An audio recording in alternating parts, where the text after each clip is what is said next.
Bismillahirrahmanirrahim. Assalamualaikum warahmatullahi wabarakatuh. Selamat pagi, salam sejahtera bagi kita sekalian. Shalom, salve, Om Swastiastu. Salam kebajikan, rahayu, rahayu.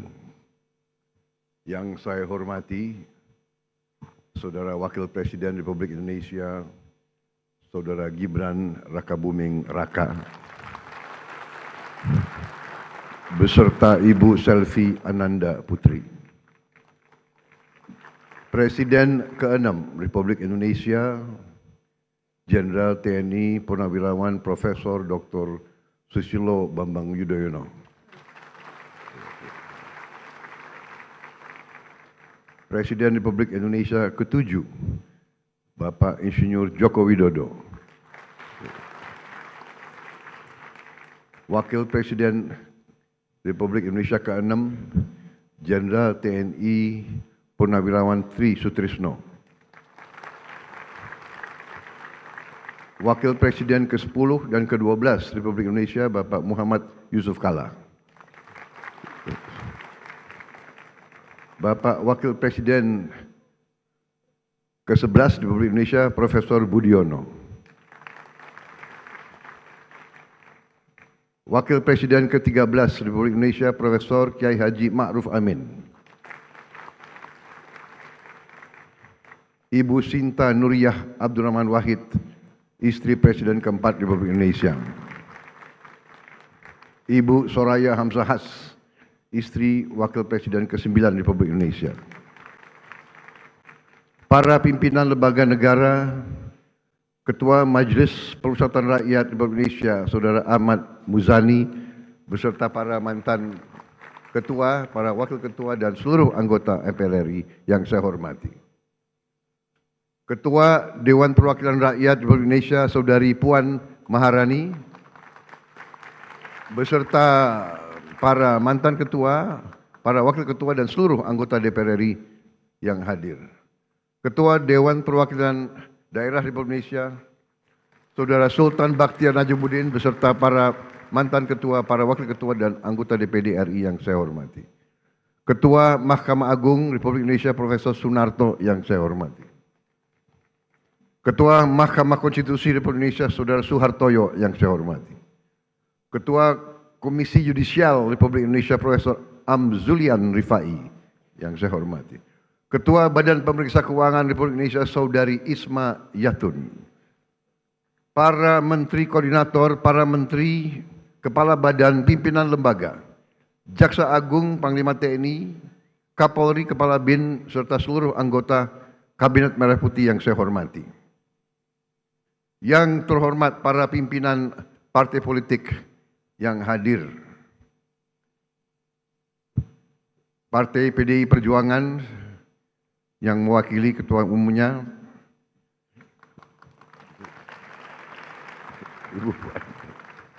Ketua Umum Partai Golongan Karya, Saudara Bahlil Lahadalia,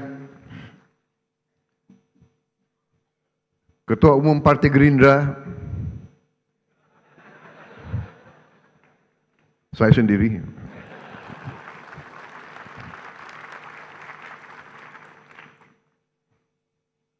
saudara-saudara sekalian, Ketua Umum Partai Amanat Nasional, Saudara Zulkifli Hasan, Ketua Umum Partai Demokrat, Saudara Agus Harimurti Yudhoyono, Ketua Umum Partai Kebangkitan Bangsa, Saudara Abdul Muhaimin Iskandar, Presiden Partai Keadilan Sejahtera, Saudara Muzamil Yusuf, Ketua Umum Partai Nasional Demokrat, Saudara Surya Paloh, para duta besar negara sahabat yang saya hormati, para ketua Parlemen negara sahabat, Speaker of the House of Representatives from Malaysia, His Excellency Tan Sri Dato' Dr. Johari bin Abdul dari Parlemen Malaysia. Speaker of Legislative Council of Brunei, His Excellency Dato Sri Setia Awang Haji Abdul Darussalam Rahman. Speaker of the Parliament of Singapore, His Excellency Mr. Seah Kian Peng. Speaker of the National Parliament of Timor-Leste, Her Excellency Miss Maria Fernanda Lai. Yang saya hormati dan saya banggakan rekan-rekan pers media dari dalam dan luar negeri, para tamu undangan yang saya hormati, para wakil-wakil rakyat yang hadir, saudara-saudara sekalian yang saya cintai, seluruh rakyat Indonesia, sebangsa dan setanah air dimanapun engkau berada pada hari ini. Saudara-saudara sekalian yang saya hormati, pada tanggal 17 Agustus 2025, 80 tahun sudah para pendiri bangsa Indonesia mendeklarasikan kemerdekaan Indonesia. Proklamasi tanggal 17 Agustus 1945 adalah momen penting dalam perjuangan panjang bangsa ini untuk berdiri di atas kaki kita sendiri. Setelah deklarasi kemerdekaan 17 Agustus 1945, bangsa kita berperang selama 5 tahun. Kita berperang merebut kemerdekaan dengan senjata dan dengan diplomasi, dengan semua kekuatan kita, hingga kedaulatan kita benar-benar dapat kita rebut dan diakui pada tahun 1949. Sejak itu, para pendahulu saya, Presiden Republik Indonesia pertama hingga Presiden Republik Indonesia yang ketujuh, bekerja keras membangun bangsa Indonesia. Bekerja keras untuk mewujudkan bangsa yang adil dan makmur. Presiden Soekarno telah memimpin perjuangan pembentukan Negara Kesatuan Republik Indonesia dan berhasil mempertahankan keutuhan wilayah Republik Indonesia di tengah berbagai intervensi dan invasi dari negara-negara asing. Presiden Soekarno juga berhasil mengintegrasikan Irian Barat ke dalam NKRI. Presiden Soeharto melaksanakan pembangunan ekonomi yang merata dari Sabang sampai Merauke, berhasil mewujudkan swasembada pangan dan meletakkan dasar-dasar industrialisasi ekonomi dan menurunkan kemiskinan ekstrim. Presiden Habibie mengenalkan kita ke arah teknologi tinggi, mampu menjaga stabilitas ekonomi di tengah krisis multidimensi tahun 1998. Presiden Abdurrahman Wahid menjaga stabilitas bangsa, berhasil memperkokoh kerukunan antara suku, agama, dan ras, sehingga jati diri bangsa Indonesia sebagai bangsa majemuk dalam keharmonisan terbentuk secara kuat dan kokoh. Presiden Megawati menyelesaikan proses pemulihan ekonomi akibat krisis ekonomi dan moneter yang berkepanjangan, menyelesaikan ribuan kasus perusahaan-perusahaan yang kolaps akibat krisis moneter 1998, dan melaksanakan pemilihan umum secara langsung untuk pertama kalinya, serta memperkuat lembaga-lembaga negara. Presiden Susilo Bambang Yudhoyono mengatasi kerawanan ekonomi karena krisis keuangan dunia 2008, berhasil menyelesaikan konflik Aceh dan meletakkan dasar yang kuat untuk pembangunan ekonomi yang adil, merata, dan terencana.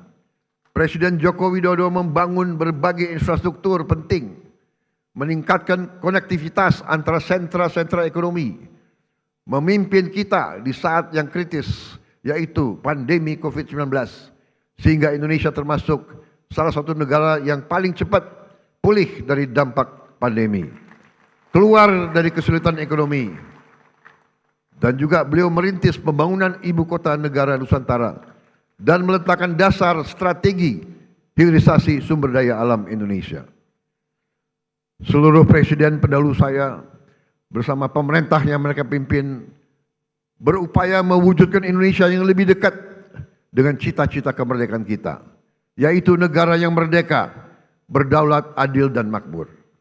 negara yang sesuai dengan cita-cita pembentukan negara kita, yang tercantum dalam pembukaan Undang-Undang Dasar 1945, yaitu negara yang melindungi segenap bangsa Indonesia dan seluruh tumpah darah Indonesia, memajukan kesejahteraan umum, mencerdaskan kehidupan bangsa, dan melaksanakan ketertiban dunia yang berdasarkan kemerdekaan, perdamaian abadi, dan keadilan sosial. Saudara-saudara sekalian yang saya hormati, tujuan kita merdeka adalah untuk merdeka dari kemiskinan, untuk merdeka dari kelaparan, merdeka dari penderitaan. Negara kita harus bisa berdiri di atas kaki kita sendiri.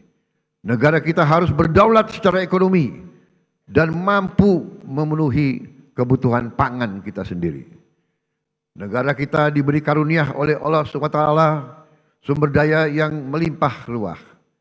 Tantangan kita adalah menjaga dan mengelola kekayaan kita agar cita-cita kemerdekaan kita dapat terwujud dalam waktu sesingkat-singkatnya.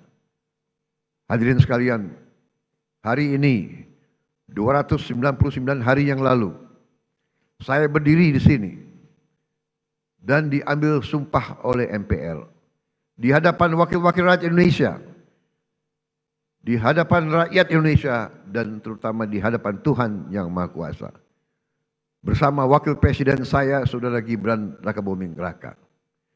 Dan di hari yang hikmat ini, saya kembali berdiri di depan saudara-saudara, di depan wakil-wakil rakyat, untuk menyampaikan laporan kerja pemerintahan yang saya pimpin dan lembaga-lembaga negara.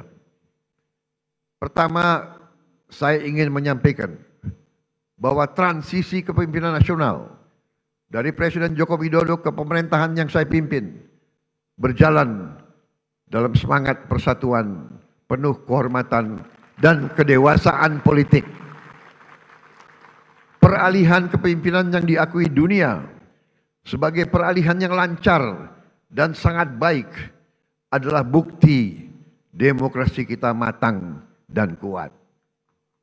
Tidak semua negara mampu melaksanakan transisi kepemimpinan dengan baik dan lancar seperti kita. Di mana-mana ketika saya berada di luar negeri, banyak pemimpin negara sahabat bertanya kepada saya, "How did you do it?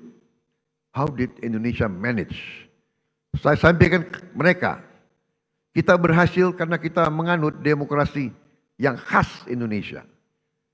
Demokrasi yang sejuk, demokrasi yang mempersatukan, bukan demokrasi yang saling gontok-gontokan, saling menjatuhkan, saling maki-memaki, saling menghujat, bukan demokrasi yang saling membenci. Inilah yang harus kita pegang teguh. Demokrasi warisan nenek moyang kita adalah demokrasi yang sesuai dengan budaya kita, budaya kekeluargaan, budaya gotong royong, budaya miko dhuwur mendem jero, budaya saling mengisi, budaya saling mendukung, budaya tepo sliro, budaya menahan diri, budaya yang iso rumongso, bukan rumongso iso. Kita paham dan mengerti bahwa dalam suatu negara modern perlu ada pengawasan, perlu ada transparansi dalam menjalankan kekuasaan. Kita paham sejarah umat manusia. Jika ada kekuasaan yang tidak diawasi, maka kekuasaan akan menjadi korup. Kekuasaan yang absolut akan menjadi korup secara absolut. Kita paham bahwa korupsi adalah masalah besar di bangsa kita. Perilaku korupsi ada di setiap eselon birokrasi kita. Ada di setiap institusi dan organisasi pemerintahan. Perilaku korup ada di BUMN kita. Ada di BUMD kita. Ini bukan fakta yang harus kita tutup-tutupi. Setelah 299 hari saya memimpin pemerintahan eksekutif, saya semakin mengetahui berapa besar tantangan kita.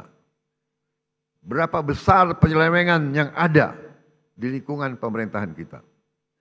Hal ini tidak baik, tapi harus saya laporkan kepada para wakil-wakil rakyat Indonesia.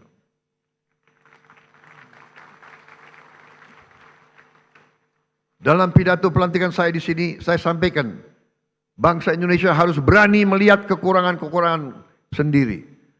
Harus berani melihat kesalahan-kesalahan kita sendiri. Harus berani melihat penyakit-penyakit yang ada di tubuh kita, agar kita bisa perbaiki kekurangan-kekurangan tersebut. Tanpa mau mengakui, tidak mungkin kita mampu memperbaiki. Saya disumpah untuk melaksanakan perintah Undang-Undang Dasar Republik kita. Karena itu, saya tidak ada pilihan lain selain memimpin upaya pemberantasan korupsi dan penyelewengan di semua lembaga eksekutif dan pemerintah. Itulah sebabnya pada awal tahun 2025 ini kami telah identifikasi dan telah selamatkan 300 triliun uang, 300 triliun rupiah dari APBN yang kami lihat rawan diselewengkan. Di antaranya anggaran perjalanan dinas luar dan dalam negeri yang begitu besar, anggaran alat tulis kantor yang begitu besar, dan berbagai anggaran yang selama ini jadi sumber korupsi dan sumber bacaan. Efisiensi ini diperintah oleh Undang-Undang Dasar kita, yaitu ayat 4 pasal 33 Undang-Undang Dasar Negara Republik Indonesia. 300 triliun rupiah kami geser untuk hal-hal yang lebih produktif dan langsung bisa dirasakan rakyat banyak. Majelis yang terhormat, sebagai Presiden Republik Indonesia, saya bertanggung jawab atas pemerintahan eksekutif.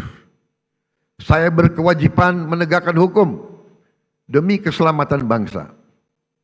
Saat ini kita menghadapi realita terjadi kebocoran kekayaan negara kita dalam skala yang sangat besar. Kita mengalami suatu kondisi yang saya sebut net outflow of national wealth. Janganlah kita menghabiskan tenaga kita untuk mencari siapa yang salah. Kita tidak ada waktu. Kita tidak punya cukup energi untuk mencari kesalahan orang. Pemerintah yang saya pimpin harus memusatkan diri untuk mencari solusi yang tepat dan cepat atas masalah pokok ini. Ibarat sebuah badan, kalau darahnya terus mengalir keluar, maka pada suatu titik badan itu akan mati. Kalau mengalirnya kekayaan kita ke luar negeri, kita biarkan terus-menerus, kita berpotensi jadi negara gagal. Karena itu saya berkewajiban untuk mengambil langkah-langkah yang perlu, walaupun itu sulit dan juga tidak populer bagi pihak-pihak tertentu. Saya harus mengambil langkah-langkah untuk menyelamatkan kekayaan negara agar bisa digunakan untuk kepentingan bangsa kita di hari ini dan di hari esok. Untuk kepentingan generasi sekarang dan generasi mendatang. Terus terang saya katakan di sini di hadapan saudara-saudara sekalian, kalau kita konsekuen menjalankan apa yang telah dibuat oleh para pendiri bangsa kita, oleh Bung Karno, Bung Hatta, Bung Syahrir, Haji Agus Salim, tokoh-tokoh generasi 45, yaitu rancang bangun, blueprint negara, bagaimana negara harus dijalankan, yang semua sudah tertuang dalam Undang-Undang Dasar 1945, saya yakin bangsa kita akan selamat. Undang-Undang Dasar 1945 harus kita pelajari. Undang-Undang Dasar 1945 janganlah menjadi mantra, janganlah menjadi slogan, hanya di bibir kita teriak-teriak terus. Undang-Undang Dasar 1945 adalah rancang bangun yang relevan, rancang bangun yang ampuh, rancang bangun yang nyata, dan rancang bangun yang operasional untuk kita gunakan.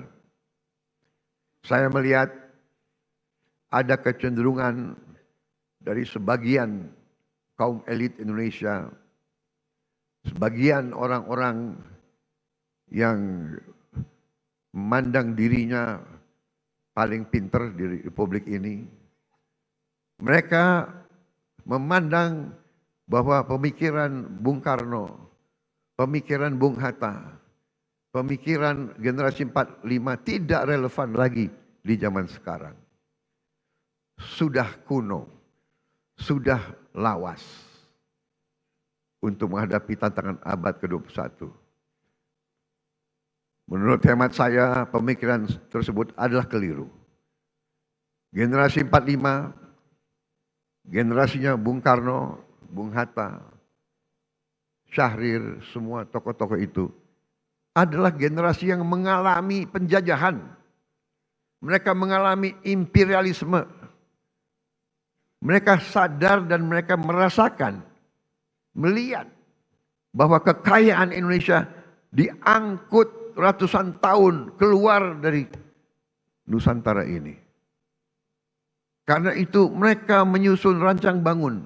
Mereka buat dokumen yang tidak terlalu panjang, tapi sangat eksplisit menjelaskan bagaimana kita harus laksanakan ekonomi kita dan demokrasi kita.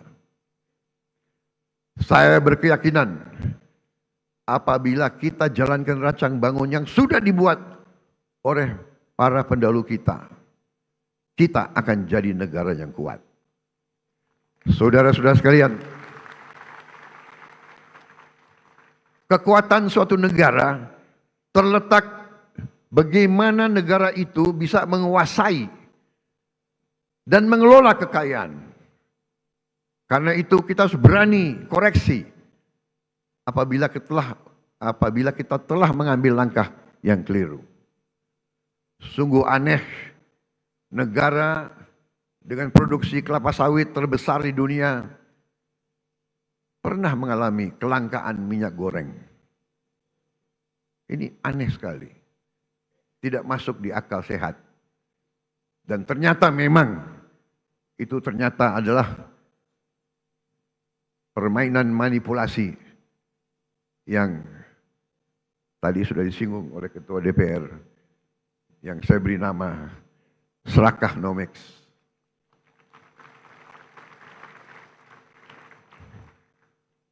Negara produsen kelapa sawit terbesar di dunia berminggu-minggu, hampir berapa bulan kelapa sawit langka. Saudara, juga sungguh aneh. Kita subsidi pupuk, subsidi alat pertanian, subsidi pestisida, subsidi irigasi, waduk. Kita subsidi beras, tapi harga pangan kadang-kadang tidak terjangkau oleh sebagian rakyat kita. Keanehan-keanehan ini bisa terjadi karena ada distorsi dalam sistem ekonomi kita. Adalah penyimpangan bahwa sistem ekonomi yang diamanatkan oleh Undang-Undang Dasar 1945, terutama di pasal 33 ayat 1, 2, dan 3, telah kita abaikan. Seolah-olah ayat-ayat dalam pasal itu tidak relevan dalam kehidupan kita yang modern di abad ke-21 ini. Saudara-saudara sekalian, setelah saya pelajari secara mendalam, saya berkeyakinan Undang-Undang Dasar kita, terutama pasal-pasal yang saya sebut pasal-pasal pengaman, seperti pasal 33 ayat 1, 2, 3, dan 4, adalah benteng pertahanan ekonomi kita. Ayat 1, perekonomian disusun sebagai usaha bersama berdasar atas azas kekeluargaan. Azas kekeluargaan, bukan azas konglomerasi.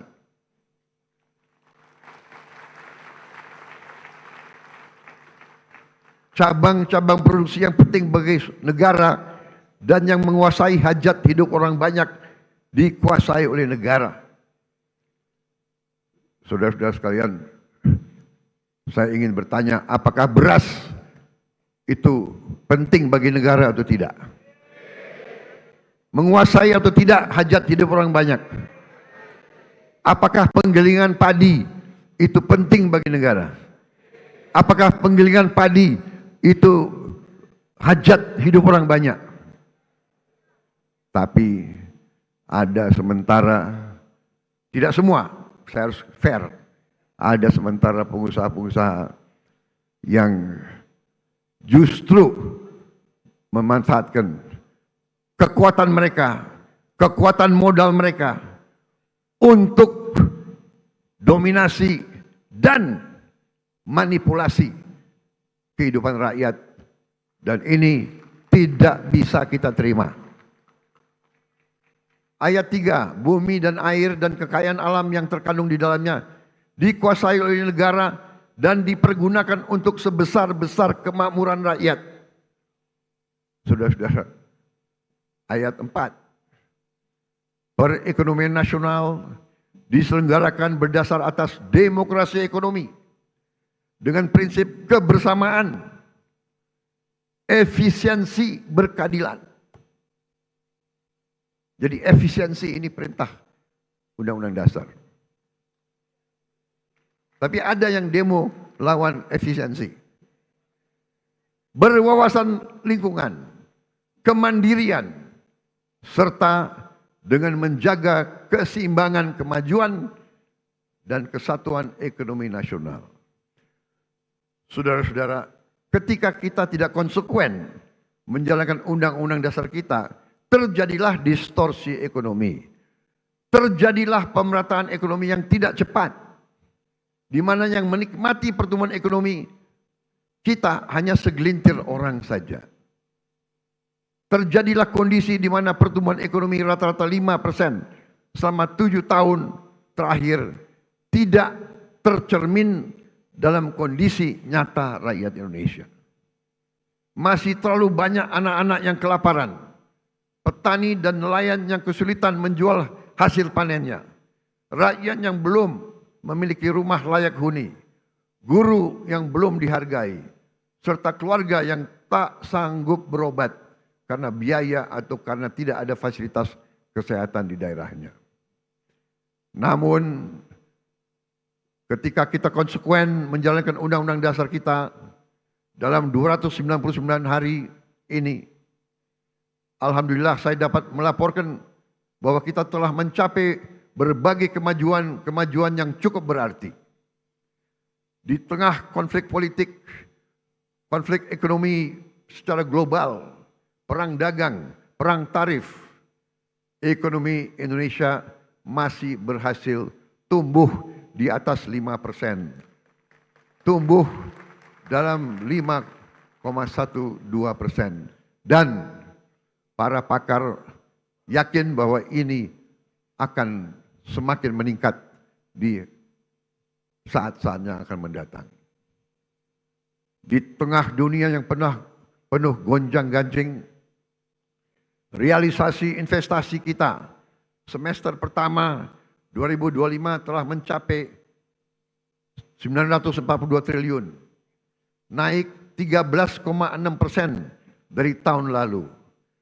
Telah mencapai target APBN 2025 sebelum tahun 2025 berhasil. Dan berhasil menyerap tenaga kerja Indonesia 1.200.000 orang.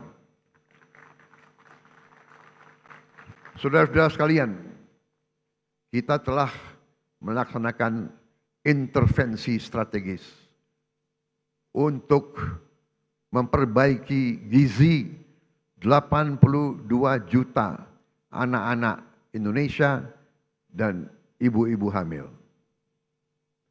Saudara-saudara sekalian, sekarang kita telah mencapai kemajuan yang membanggakan. Pagi ini saya mendapat laporan dari Badan Gizi Nasional sudah 20 juta anak sekolah. Anak belum sekolah, ibu hamil dan ibu menyusui sudah menerima makan bergizi gratis setiap hari. Terima kasih Badan Gizi Nasional. Di hadapan majelis terhormat ini, saya menyampaikan penghargaan saya kepada Kepala Badan dan seluruh anggota Badan Gizi Nasional yang telah bekerja keras mencapai hal ini. Saudara-saudara sekalian, dalam 7 bulan kita berhasil mencapai apa yang negara-negara lain butuh belasan tahun. Saya telah jumpa dengan Presiden Brazil dan mantan Presiden Brazil. Brazil butuh 11 tahun untuk mencapai 40 juta makan bergizi gratis setiap hari. Saudara-saudara, kita kadang-kadang harus mengakui bahwa bangsa kita punya kemampuan. Bangsa kita, bila ada kehendak, banyak yang bisa kita kerjakan bersama. Begitu banyak masalah manajemen yang harus kita hadapi agar program ini berjalan baik. Pembangunan fisik dapur, pengelolaan rantai pasok, pelatihan manajer-manajer dan pelaksana-pelaksana. Sekali lagi, saya tadi ucapkan terima kasih kepada Kepala Badan Gizi Nasional. Saudara dan anggotamu telah bekerja dengan baik. Kita kadang-kadang kalau yang berbuat baik, kita lupa ucapan terima kasih. Kalau yang berbuat salah, kita tidak akan lupa-lupa. Terus diingat. Saya juga ucapkan terima kasih kepada semua pihak yang telah mendukung terlaksananya makan bergizi gratis. TNI, Polri, Nahdlatul Ulama, Muhammadiyah, ormas-ormas, koperasi-koperasi, yayasan-yayasan yang telah rame-rame terlibat dan bergotong royong membentuk Satuan Pelayanan Pemenuhan Gizi di seluruh provinsi Indonesia. Makan bergizi gratis bukan semata program sosial, melainkan fondasi untuk menciptakan generasi yang sehat, cerdas, dan produktif. PBB mengatakan bahwa MBG adalah investasi terbaik yang bisa dilakukan oleh sebuah bangsa. Walau baru berjalan 8 bulan, hasil dari makan bergizi gratis mulai terasa.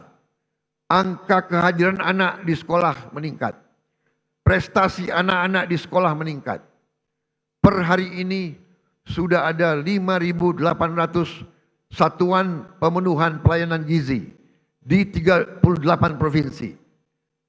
MBG telah menciptakan 290.000 lapangan kerja baru di dapur-dapur dan melibatkan 1 juta petani, nelayan, peternak, dan UMKM. MBG mendorong pertumbuhan ekonomi di desa-desa. Hadirin sekalian, tidak ada negara yang kuat yang tidak mampu memproduksi pangannya sendiri. Oleh karena itu, pemerintah yang saya pimpin bekerja keras untuk memutus ketergantungan pada impor dengan membuka jutaan hektar sawah baru di Kalimantan Tengah, di Kalimantan Barat, di Sumatera, di Papua, dan beberapa daerah lain. Selain melakukan ekstensifikasi, kami juga melakukan intensifikasi. Kami mendorong produksi pangan di desa-desa. Kami memotong birokrasi penyaluran pupuk. Kita salurkan pupuk langsung dari pabrik ke petani-petani dan memberi bantuan alat pertanian kepada para petani kita. Kami juga tingkatkan harga beli gabah menjadi rupiah 6.500 per kilogram agar petani sebagai produsen menikmati keuntungan yang berarti. Hari ini kita surplus produksi beras.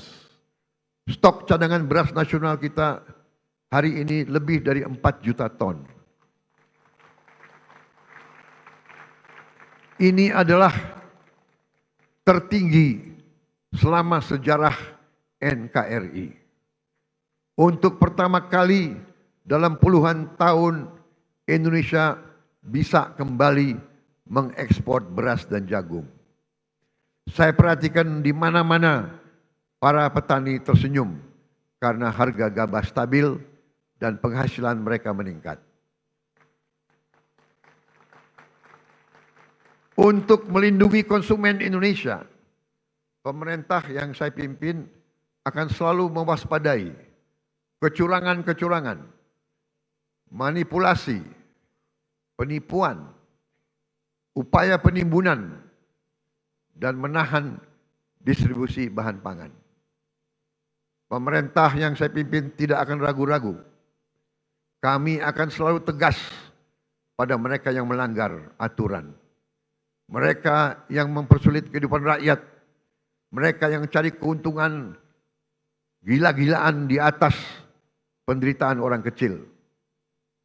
Pemerintah yang saya pimpin akan konsekuen menggunakan segala kewenangan yang diberikan kepada kami dari Undang-Undang Dasar 1945 dan juga Undang-Undang Nomor 7 tahun 2014 tentang perdagangan, terutama pasal 107, Jungto pasal 29 ayat 1 yang berbunyi pelaku usaha yang menyimpan barang kebutuhan pokok dan atau barang penting dalam jumlah dan waktu tertentu pada saat terjadi kelangkaan barang, gejolak harga dan atau hambatan lalu lintas bisa mendapat pidana penjara paling lama 5 tahun dan atau denda paling banyak 50 miliar rupiah.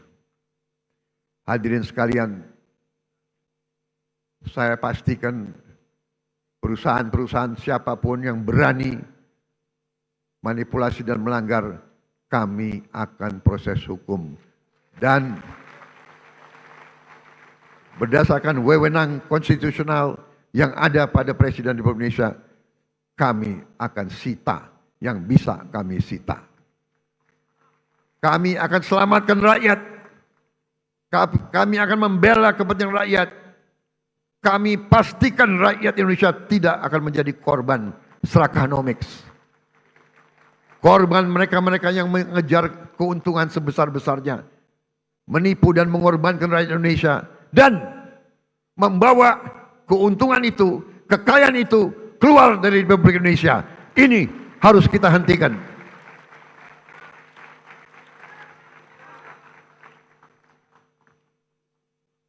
Selama saya menjabat Presiden Republik Indonesia, jangan pernah anggap yang besar dan yang kaya bisa bertindak seenaknya.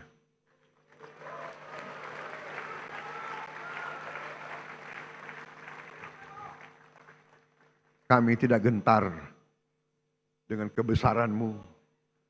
Kami tidak gentar dengan kekayaanmu. Karena kekayaanmu berasal dari rakyat Indonesia. Pemerintah yang saya pimpin tidak akan ragu-ragu membela kepentingan rakyat Indonesia.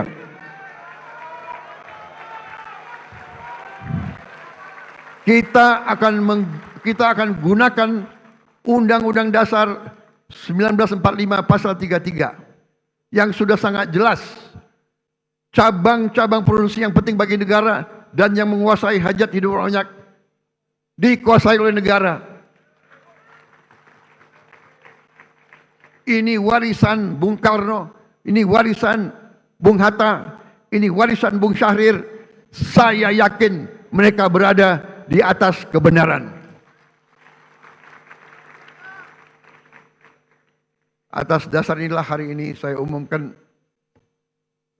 setelah pertimbangan cermat oleh pemerintah untuk melindungi hak rakyat mendapatkan beras yang tepat.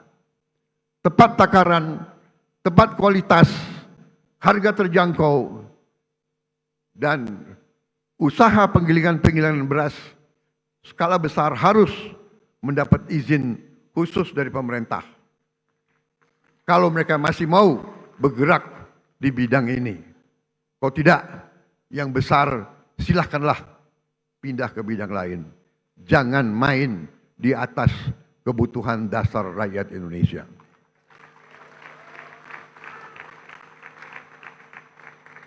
Saudara-saudara sekalian yang saya hormati, dalam 10 bulan terakhir, saya bersama Kabinet Merah Putih berupaya memerangi kemiskinan dengan pendekatan holistik, pendekatan menyeluruh. Kami ingin angka kemiskinan ekstrim segera turun ke 0% dalam tempo sesingkat-singkatnya. Karena itu untuk pertama kali dalam sejarah Republik Indonesia, kami telah membentuk sistem data tunggal sosial ekonomi nasional, DTSEN. DTSEN menjadi pegangan kita. Kami pastikan program-program pemerintah untuk masyarakat miskin tepat sasaran. Dengan DTSEN kami menjaring siapa yang berhak menerima manfaat. Sebelumnya kami dapat laporan bahwa masih ada orang kaya yang menikmati subsidi rakyat. Dengan sekarang kita ingin tepat sasaran.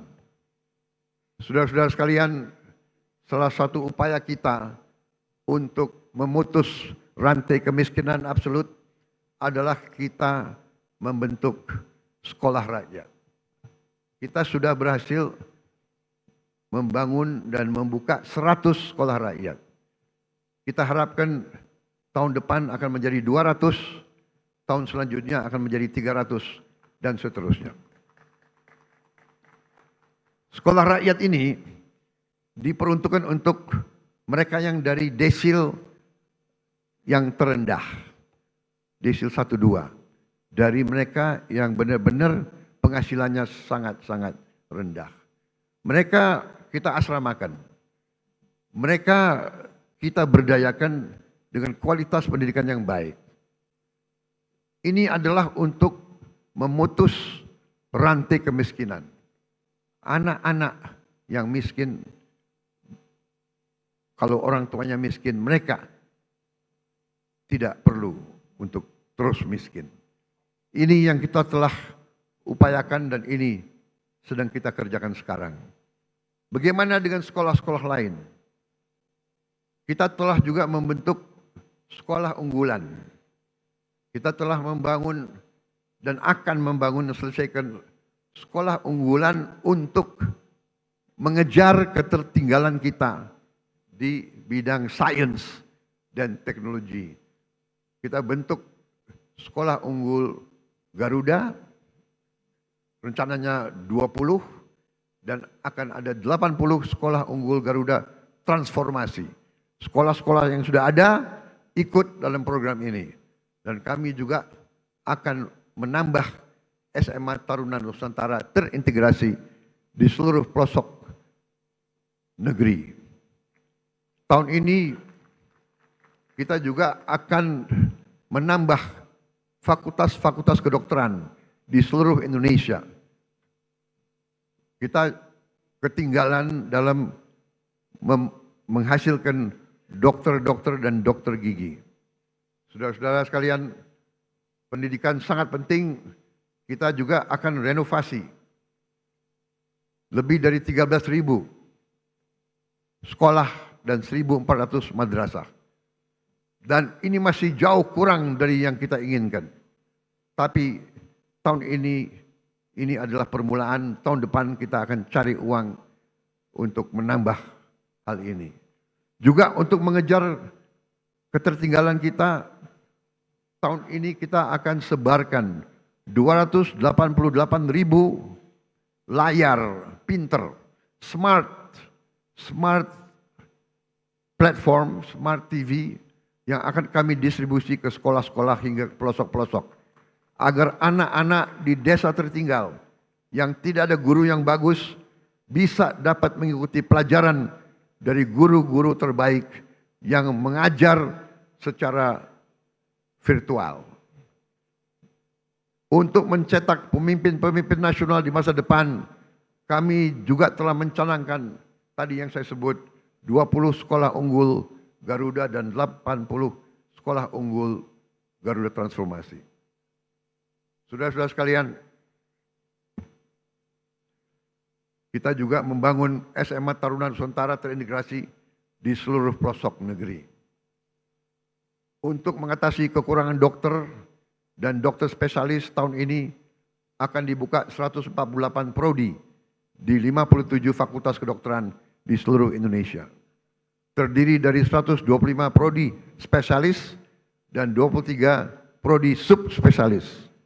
Kita juga akan tambahkan 25 prodi umum dan prodi gigi serta meningkatkan kuota mahasiswa kedokteran yang mendapat beasiswa.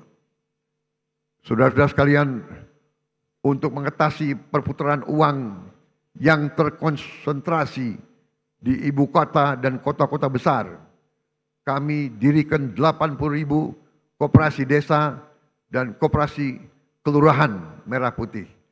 Koperasi di setiap desa akan meningkatkan ekonomi desa dan menciptakan jutaan lapangan kerja.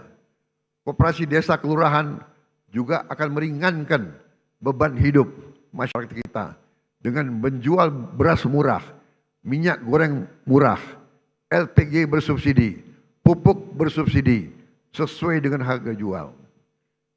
Kita juga akan membuat rakyat bisa punya akses kepada protein, kepada ikan dan daging dalam harga yang terjangkau. Untuk mempercepat investasi di hilirisasi sumber daya alam dan berbagai bidang strategis, untuk membuka lapangan kerja berkualitas, kami bersama DPR RI telah membentuk apa yang kita sebut Badan Pengelola Investasi Danantara Indonesia. Danantara adalah lembaga pengelola investasi dengan aset dalam pengelolaan lebih dari 1 triliun US dollar. Danantara akan ciptakan jutaan lapangan kerja berkualitas, terutama di bidang hilirisasi. Alhamdulillah, hari ini tingkat pengangguran nasional berhasil turun ke level terendah sejak krisis 1998. Hadirin sekalian, kami juga membangun sistem kesehatan yang lebih adil dan merata. Cek kesehatan gratis telah digunakan hari ini oleh lebih dari 18 juta warga. 66 rumah sakit di 66 kabupaten sedang kami tingkatkan kelasnya. Kawasan ekonomi khusus Sanur kami hadirkan sebagai pusat pelayanan medis bertaraf internasional agar orang Indonesia tidak harus berobat ke luar negeri. Kami tegakkan kedaulatan Indonesia di panggung dunia. Kami putuskan Indonesia bergabung dengan BRICS. Indonesia juga diundang di mana-mana menjadi kehormatan dalam perayaan kemerdekaan India dan perayaan Hari Nasional Prancis. Kami juga berhasil menyelesaikan perundingan dagang Uni Eropa dengan Indonesia, SEPA, yaitu Comprehensive Economic Partnership Agreement, yang sebenarnya adalah Free Trade Agreement, di mana kita bisa akses pasar Eropa dengan tarif nol. Kita juga berunding dengan Amerika. Indonesia aktif memperjuangkan pengakuan Palestina dan memimpin pembahasan solusi dua negara. Saat ini juga 2 pesawat Hercules kita sedang beroperasi di Timur Tengah menerjunkan bantuan-bantuan dari udara ke Gaza. Saudara-saudara sekalian, kami bekerja untuk menegakkan hukum dan keadilan. Salah satu yang penting adalah dalam menegakkan hukum dan keadilan, gaji hakim harus dalam keadaan baik. Kami telah naikkan untuk beberapa hakim sampai dengan 280% peningkatannya.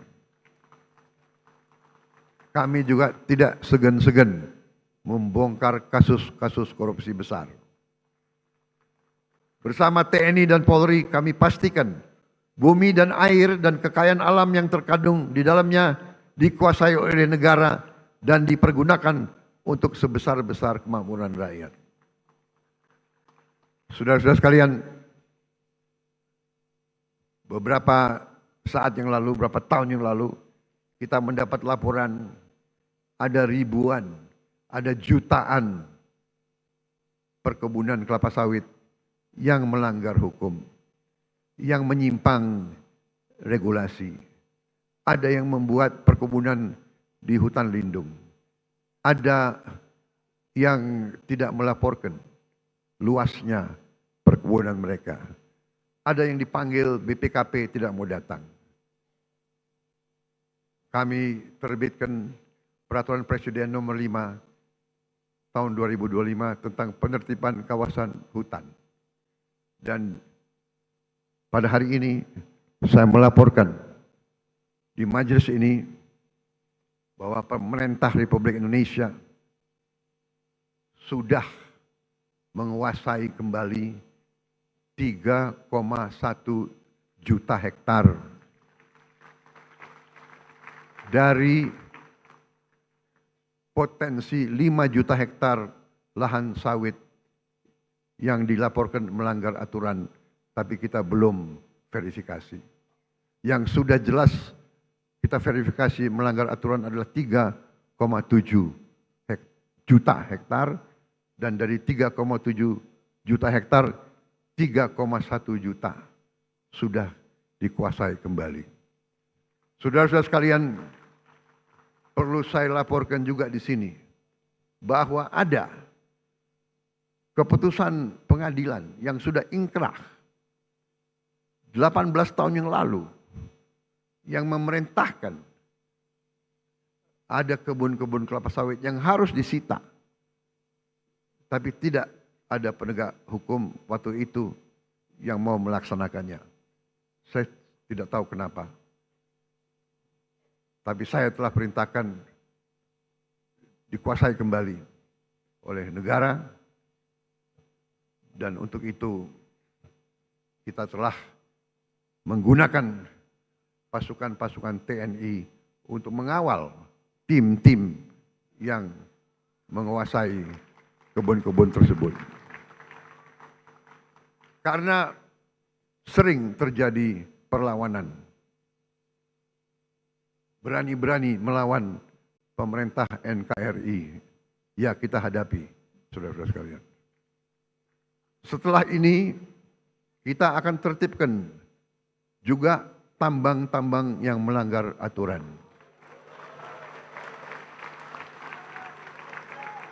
Saya telah diberi laporan oleh aparat-aparat bahwa terdapat 1063 tambang ilegal. Dan potensi kekayaan yang dihasilkan oleh 1063 tambang ilegal ini dilaporkan potensi kerugian negara adalah minimal 300 triliun. Saudara-saudara sekalian,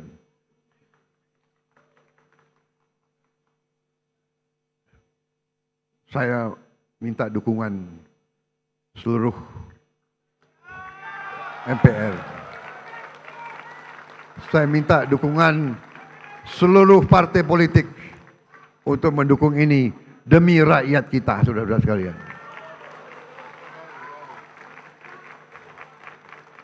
Dan saya beri peringatan, apakah ada orang-orang besar, orang-orang kuat, jenderal-jenderal dari manapun, apakah jenderal dari TNI atau jenderal dari polisi atau mantan jenderal, tidak ada alasan kami akan bertindak atas nama rakyat.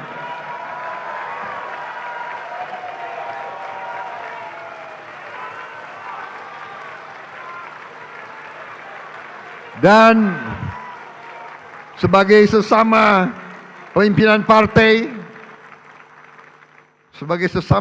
partai, saya ingatkan anggota-anggota semua partai, termasuk partai saya Gerindra, cepat-cepat kalau ada terlibat, Anda jadi justice collaborator. Anda laporan aja, karena walaupun kau Gerindra, tidak akan saya lindungi, saudara-saudara sekalian. Kalau ada yang berani, ya, saya telah perintahkan Panglima TNI dan Kapolri, kalau Anda mau ke provinsi ini, pakai pasukan dari provinsi lain. Jangan-jangan ada anak buahmu di kebun-kebun itu. Saudara-saudara wakil rakyat, saudara tahu keadaan yang sebenarnya. Benar?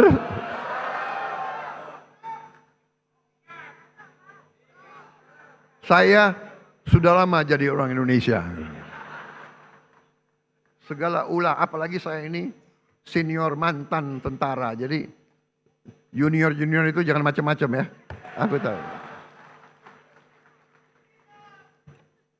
Kalau rakyat yang nambang, ya sudah kita bikin koperasi.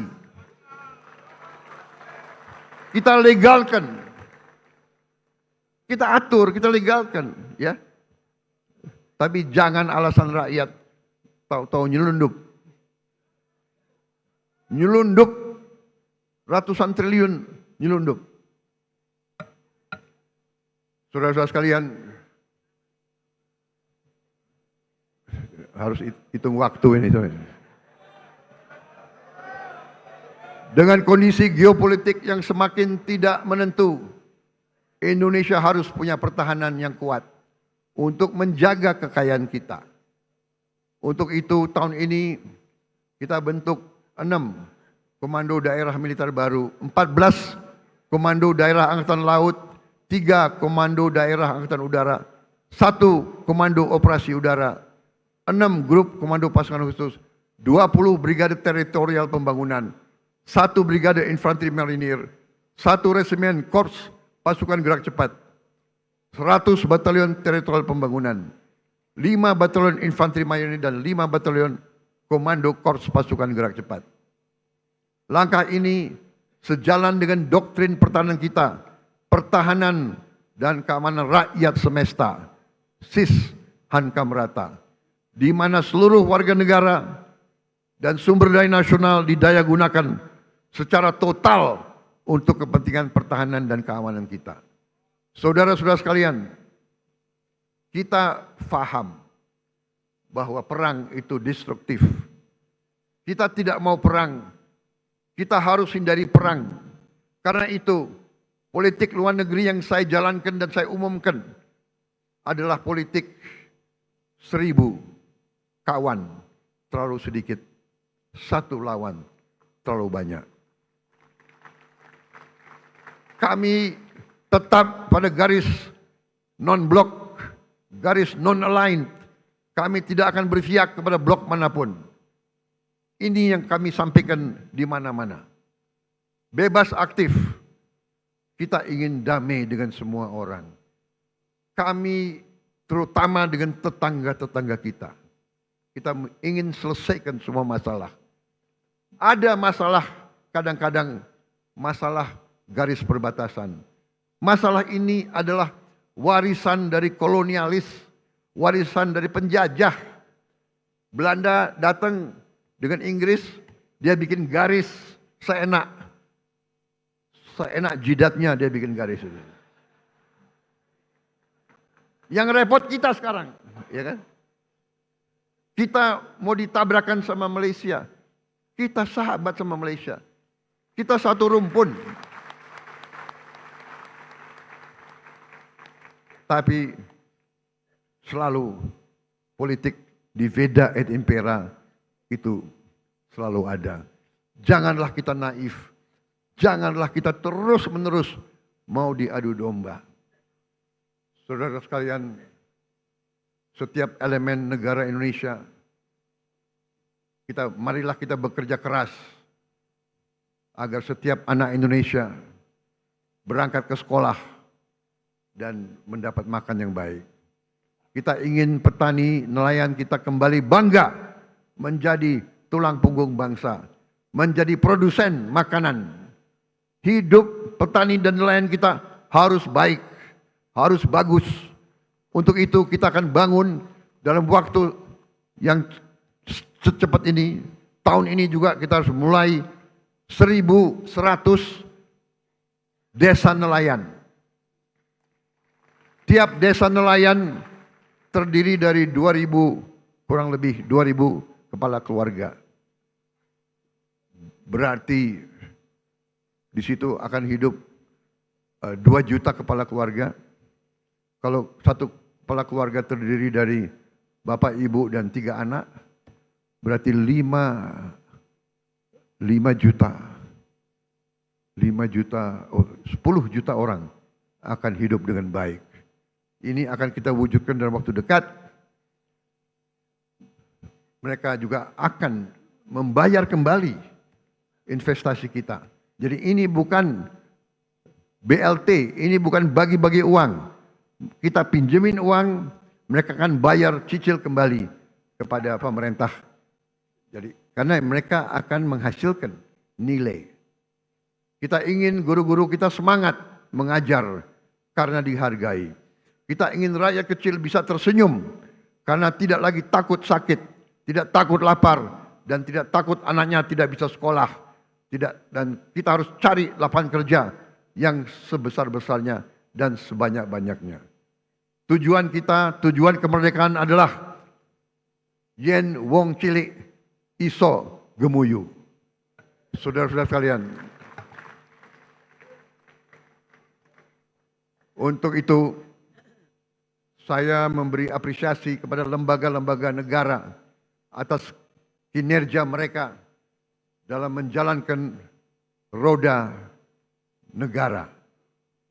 MPR RI melalui visi besar Rumah Kebangsaan, pengawal ideologi Pancasila dan kedaulatan rakyat, secara konsisten terus-menerus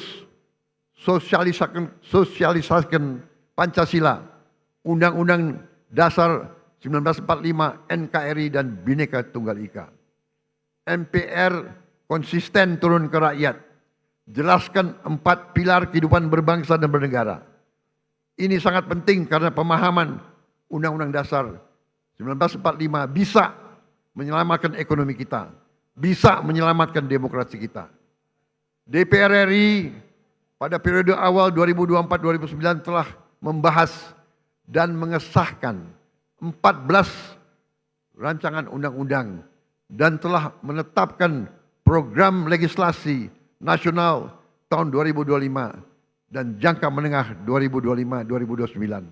Sehingga perencanaan, penyusunan dan pembahasan RUU berjalan secara terarah dan terukur.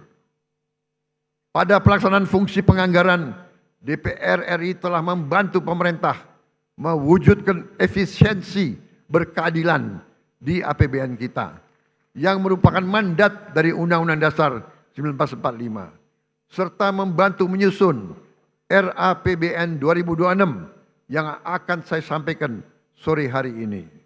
DPR RI juga telah melaksanakan fungsi pengawasan yang luas melalui 26 panitia kerja pengawasan dan 3 tim pengawasan. DPD RI telah menetapkan lebih dari 50 keputusan kelembagaan yang mencerminkan peran aktif dan strategis DPD dalam memperjuangkan aspirasi dan kepentingan daerah di tingkat pusat. Lebih lanjut, DPD RI telah mendukung pembangunan berkelanjutan, aktif menjalankan fungsi pengawasan, pemberian pertimbangan anggaran, serta proaktif memantau dan mengevaluasi Raperda dan Perda untuk memastikan kesesuaian regulasi daerah dengan kebijakan nasional. BPK RI telah membuktikan integritasnya dan independensinya dalam pemeriksaan pengelolaan dan tanggung jawab keuangan negara. Capaian BPK di tahun 2024 antara lain mendorong peningkatan akuntabilitas tata kelola keuangan negara serta kualitas pertanggungjawaban pelaksanaan anggaran, sehingga kementerian dan lembaga yang telah mencapai status wajar tanpa pengecualian mencapai 97,7% untuk tahun anggaran 2024. Mengawal program prioritas nasional, meningkatkan efektivitas belanja APBN, serta penyelamatan puluhan triliun rupiah uang dan aset negara. Mahkamah Konstitusi di sepanjang tahun 2024 hingga pertengahan 2025 telah menangani ratusan perkara pengujian undang-undang, perselisihan hasil pemilihan umum, dan perselisihan hasil pemilihan kepala daerah dengan proses persidangan yang efektif, tepat waktu, dan menghasilkan berbagai putusan penting yang menjadi tonggak penguatan demokrasi dan perlindungan hak konstitusional warga negara. Mahkamah Agung secara serius dan berkelanjutan melakukan reformasi peradilan, modernisasi manajemen perkara, penyelesaian sengketa perdata secara cepat dan berorientasi pada perdamaian, serta penanganan perkara pidana dengan pendekatan restoratif justice. Dengan sistem peradilan elektronik atau e-court di Mahkamah Agung, jumlah perkara yang didaftarkan di pengadilan tingkat pertama meningkat 30,84% dari tahun sebelumnya. Penyelesaian sengketa perdata dengan nilai gugatan di bawah 500 juta rupiah meningkat 68%. Dan tingkat keberhasilan penyelesaian sengketa melalui mediasi meningkat 28%. Capaian ini adalah bukti nyata kerja keras Mahkamah Agung untuk mewujudkan peradilan yang modern, cepat, berbiaya ringan, dan berkeadilan bagi seluruh rakyat Indonesia. Komisi Yudisial memainkan peran strategis dalam kesejahteraan rakyat dan kemajuan Indonesia, yaitu dengan menjaga integritas hakim dan meningkatkan kepercayaan publik terhadap integritas hakim. Sepanjang tahun 2024 sampai dengan periode Juli 2025, Komisi Yudisial telah melaksanakan seleksi calon hakim agung dan hakim ad hoc yang menghasilkan sebanyak 9 orang calon hakim agung, 3 orang calon hakim ad hoc di Mahkamah Agung. Komisi Yudisial juga telah menerima 3.752 laporan masyarakat terkait dugaan pelanggaran kode etik dan pedoman perilaku hakim, dan mengusulkan penjatuhan sanksi kepada 116 orang hakim.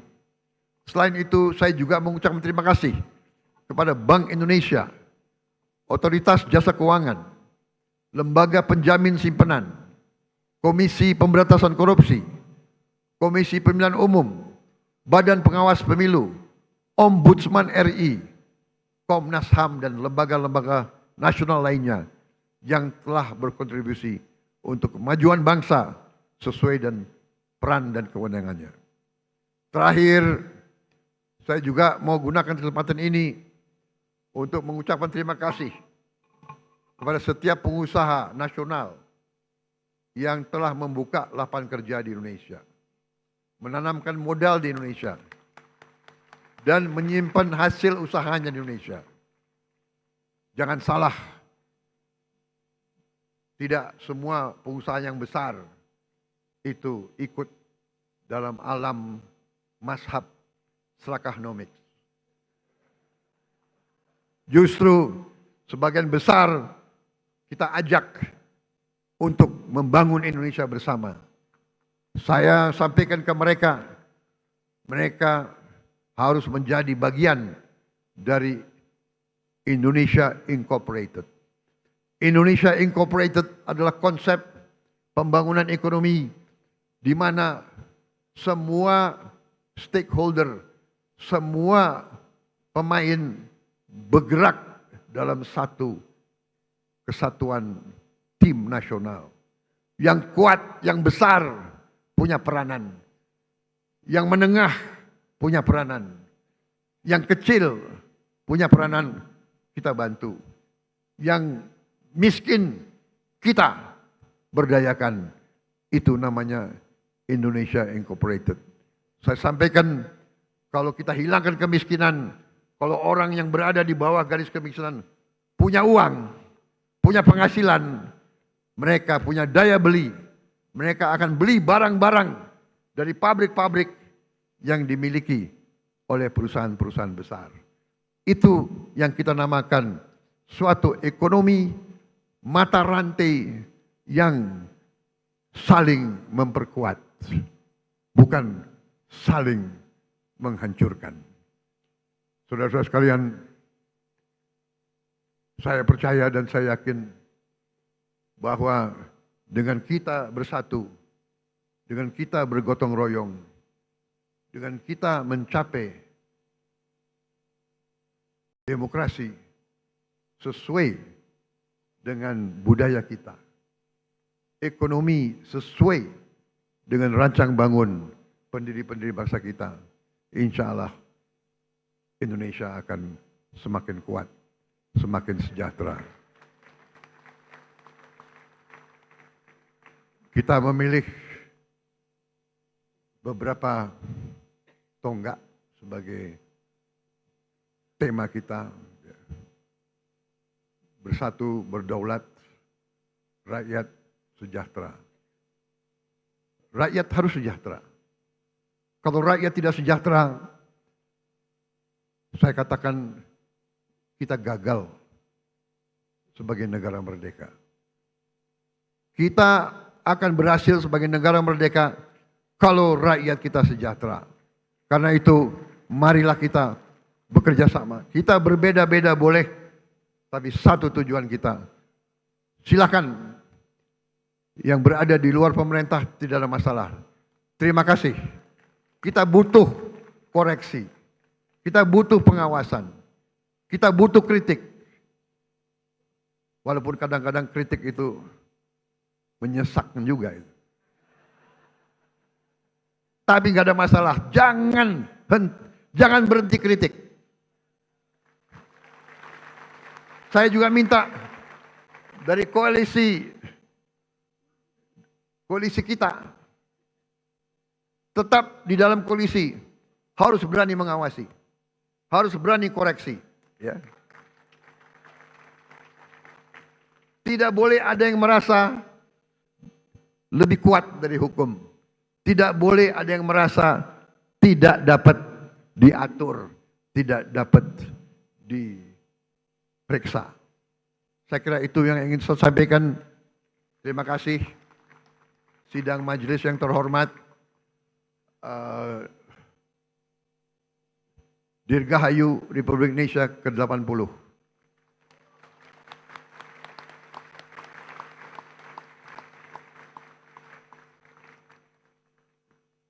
Mungkin inilah tandanya bahwa demokrasi kita kuat, karena saya adalah Presiden ke-8 Republik Indonesia yang akan memimpin perayaan Hari Kemerdekaan yang ke-8 dasawarsa.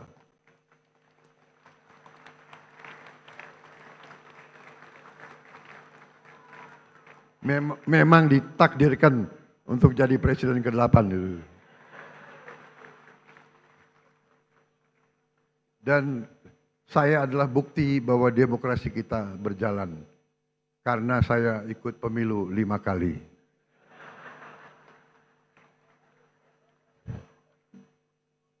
Alhamdulillah 4 kali kalah.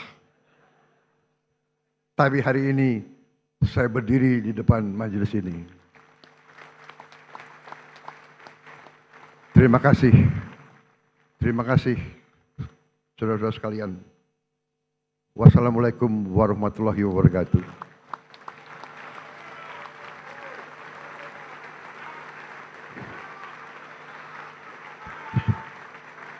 Shalom, salve, Om, Santi, Santi, Santi, Om. Merdeka! Merdeka! Merdeka! Terima kasih, selesai.